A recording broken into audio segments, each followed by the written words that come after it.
The moment my wife looked me in the eyes and said, "Accept him or we're done," something inside me went silent. We were standing in our living room after another tense argument. The man she was talking about was Ryan, her new co-worker. For months, she had insisted they were just friends, even though they spent more time together than we did. "I won't stop seeing him," she said confidently. "He's important to me. If you can't accept that, then maybe this marriage isn't meant to last."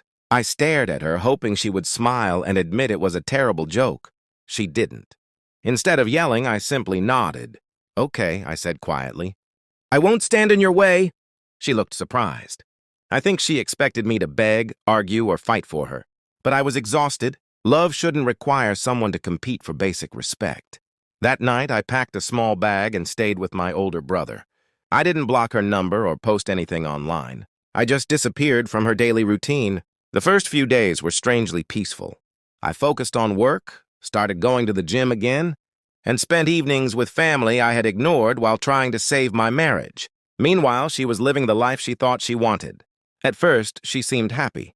Ryan was always around. They went out to expensive restaurants, posted smiling photos, and acted like nothing had happened. Mutual friends quietly sent me screenshots, but I never responded. About 3 weeks later, I received the first message from her.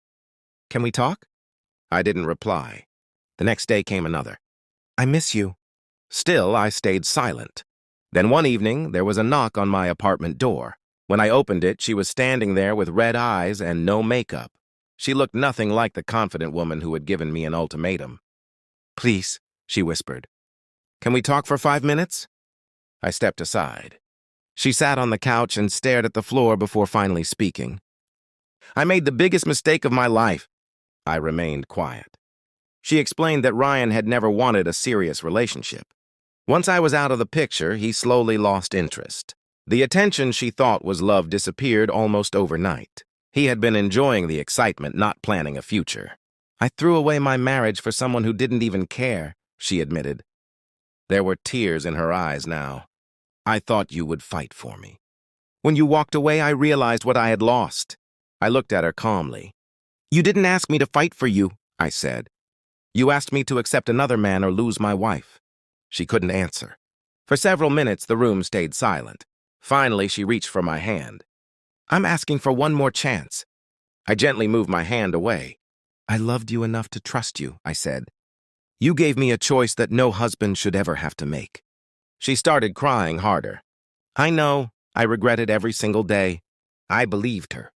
Her regret was real, but regret doesn't erase the damage. Trust is like glass. Once it's shattered, you can glue the pieces together, but the cracks never truly disappear. I stood up and walked to the window. "I forgive you," I said softly. "Not because you deserve it, but because I deserve peace." She looked up with hope. But forgiveness isn't the same as getting another chance. The hope disappeared from her face. She quietly stood, wiped away her tears, and walked toward the door. Before leaving, she turned around. "I never thought I'd lose you." "You didn't lose me today," I replied. "You lost me the day you asked me to choose between my self-respect and my marriage." She nodded slowly, opened the door, and left without another word. Months passed. Life moved forward. I found happiness again, surrounded by people who valued honesty and loyalty. The pain faded, replaced by lessons I would never forget. Sometimes love means holding on. Other times, love means walking away before you lose yourself. The day my wife said, "Accept him or we're done," she believed I would surrender. Instead, I chose my dignity.